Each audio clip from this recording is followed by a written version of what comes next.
ఇలాంటి స్త్రీలు త్వరగా వితంతువులు అవుతారు. జాగ్రత్తగా ఉండండి. ప్రతి స్త్రీ నిత్య సుమంగలిగా ఉండాలని, భర్త ఆయుష్ పెరగాలని కోరుకుంటుంది. అయితే స్త్రీలు చేసే కొన్ని తప్పుల వల్లనే చిన్నతనంలోనే స్త్రీలకు వైధవ్యం ప్రాప్తిస్తుందని బ్రహ్మాండ పురాణం వివరిస్తుంది. పూర్వజన్మ పాపాల వల్ల కూడా స్త్రీలు త్వరగా వితంతువులు అవుతారు. కాబట్టి స్త్రీలు దీర్ఘ సుమంగలిగా ఉండాలంటే ఆడవారు కొన్ని తప్పులు చేయకుండా ఉండాలి. అప్పుడే స్త్రీలకు సౌభాగ్యం లభించడంతో పాటు భర్త ఆయుష్ కూడా పెరుగుతుంది. మనలో చాలామంది స్త్రీలు తమ భర్తను పేరు పెట్టి పిలుస్తారు. స్త్రీలు నిత్య సుమంగలిగా ఉండాలంటే భర్తను పేరు పెట్టి పిలవకూడదు. భర్తను పేరు పెట్టి పిలిస్తే మీ భర్త ఆయుష్ తగ్గిపోతూ వస్తుంది. కాబట్టి ఏ స్త్రీ అయితే తన భర్తను పేరు పెట్టి పిలుస్తారో ఆ స్త్రీకి త్వరగా వైధవ్యం ప్రాప్తిస్తుంది. వివాహమైన స్త్రీలు ఎప్పుడూ కూడా జుట్టు విరబూసుకొని నట్టింట్లో తిరగకూడదు. స్త్రీలకు దీర్ఘ సుమంగలి ప్రాప్తించాలంటే ఎల్లప్పుడూ కుంకుమ బొట్టు పెట్టుకోవాలి. నలుపు బొట్టును మాత్రం స్త్రీలు పొరపాటును కూడా పెట్టుకోకూడదు. వివాహమైన స్త్రీలు ఎప్పుడూ కూడా కంటనీరు పెట్టుకోరాదు. స్త్రీలు నట్టింట్లో ఏడిస్తే ఇంటికి దరిద్రం పడుతుంది. అలాగే పెళ్ళైన మహిళలు ఎట్టి పరిస్థితుల్లోనూ నలుపు రంగు బట్టలను ధరించకూడదు. స్త్రీలు ఇలా చేస్తే తమ భర్తకు ఆపదలు సంభవిస్తాయి. అలాగే వివాహమైన స్త్రీలు ఎప్పుడూ కూడా గుమ్మడికాయను కొట్టకూడదు. స్త్రీలు వేసుకునే మంగళసూత్రం ఎప్పుడూ హృదయం కింద వరకు ఉండాలి. మంగళసూత్రంలో ఉండే నల్లపూసలు మరియు ఎర్రపూసలు మొత్తం కలిపి 9 పూసలు ఉండేలా చూడాలి. మంగళసూత్రానికి పిన్నీసులు పెట్టుకోకూడదు. స్త్రీలు వేసుకునే మంగళసూత్రాన్ని ఎప్పుడు పడితే అప్పుడు మెడలో నుంచి తీయకూడదు. మంగళసూత్రంలో ఉండే పూసలకు దైవశక్తి ఉంటుంది కాబట్టి స్త్రీలు తమ మెడలో నుండి మంగళసూత్రాన్ని బయటకు తీస్తే ఆ నల్ల పూసలకు ఉన్న దైవశక్తి నశించి భర్త ప్రాణాలకు ముప్పు రావచ్చు. ఏ భార్య అయితే పాటిస్తుందో ఆ భర్త ఆయుష్ బలంగా ఉంటుంది. ఉప్పును లక్ష్మీదేవి స్వరూపంగా పోలుస్తాం కాబట్టి పెళ్ళైన ఆడవాళ్ళు తమ చేతుల మీదుగా ఎవరికీ ఉప్పు ఇవ్వకూడదు. ఇలా చేస్తే మీ ఇంట్లో డబ్బు కష్టాలు ప్రారంభమవుతాయి. చాలామంది స్త్రీలు రాత్రి నిద్రపోయేటప్పుడు చేతులకున్న గాజులను తీసేసి నిద్రపోతారు. కానీ అలా అస్సలు చేయకూడదు. స్త్రీలు చేసే తప్పుల వల్ల మీ భర్త ప్రాణాలకు గండం రావచ్చు. స్త్రీలు స్నానం చేయకుండా వంటగదిలోకి వెళ్ళకూడదు. స్నానం చేయకుండా పొయ్యిని వెలిగిస్తే మీ ఇంట్లో ఆర్థిక సమస్యలు ఏర్పడతాయి. స్త్రీలు స్నానం చేసిన తర్వాత తడి చేతులతో కుంకుమ బొట్టు పెట్టుకోకూడదు. ఇంటి గడపను లక్ష్మీదేవితో పోలుస్తాం కాబట్టి స్త్రీలు పొరపాటును కూడా గడప మీద కూర్చోకూడదు. ఇంటి గడప మీద కాలు పెట్టినా గడప మీద కూర్చున్నా మీ ఇంట్లో పేదరికం మొదలవుతుంది.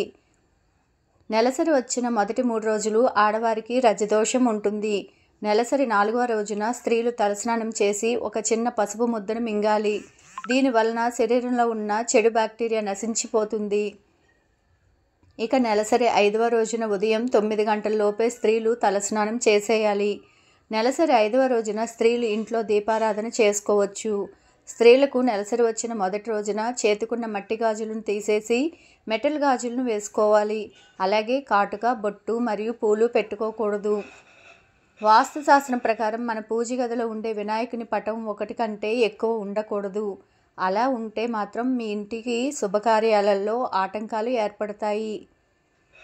అలాగే స్త్రీలు ఇంట్లో పూజ చేసేటప్పుడు నిలబడి పూజ చేయకూడదు.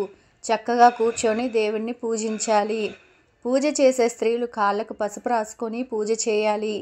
నలుపు రంగు గాజులు అలాగే నీలం రంగు గాజులను మాత్రం వివాహమైన స్త్రీలు అస్సలు ధరించకూడదు.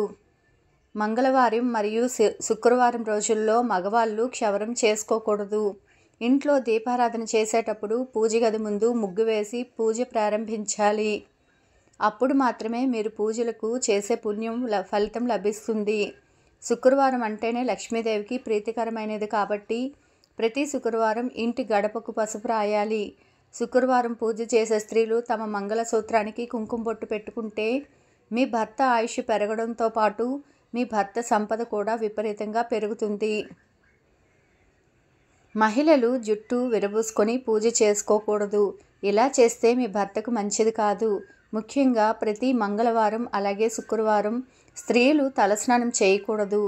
ఈ 2 రోజుల్లో స్త్రీలు తలస్నానం చేస్తే మీ ఇంట్లో కష్టాలు ఏర్పడతాయి. స్త్రీలు శనివారం రోజున తలస్నానం చేస్తే మాత్రం ఐశ్వర్యం లభిస్తుందని నమ్మకం. పూజలలో దేవునికి పెట్టిన పూలను వాడిపోకముందే పూజ గది నుండి తీసేయాలి.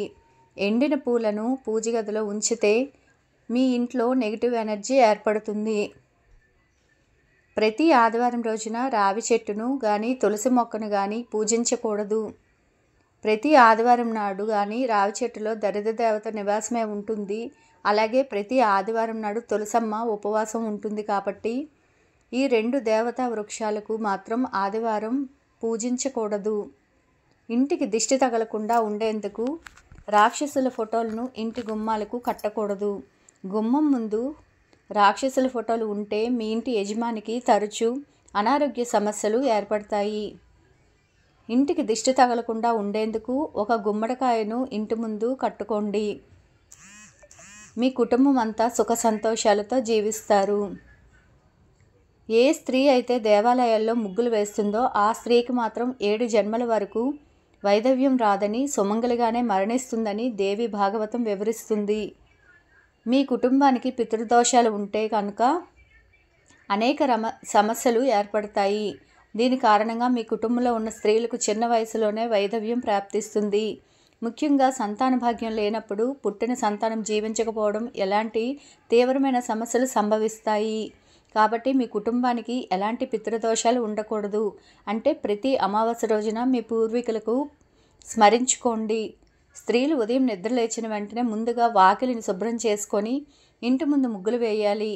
ఇలా చేయకపోతే మీ ఇంటికి దురదృష్టం పడుతుంది. సాంప్రదాయపరంగా మరియు ఆరోగ్యపరంగా స్త్రీలు వేసుకునే మంగళసూత్రం, మెట్టెలు, అలాగే గాజులు ఇవన్నీ స్త్రీలకు ఐశ్వర్యం తెచ్చిపెడతాయి. ఈ వీడియో కనుక నచ్చినట్లయితే లైక్ చేయండి, షేర్ చేయండి. అలాగే మరెన్నో తెలియని విషయాలు తెలుసుకోవాలంటే నా ఛానల్ను సబ్స్క్రైబ్ చేసుకోండి. Please subscribe.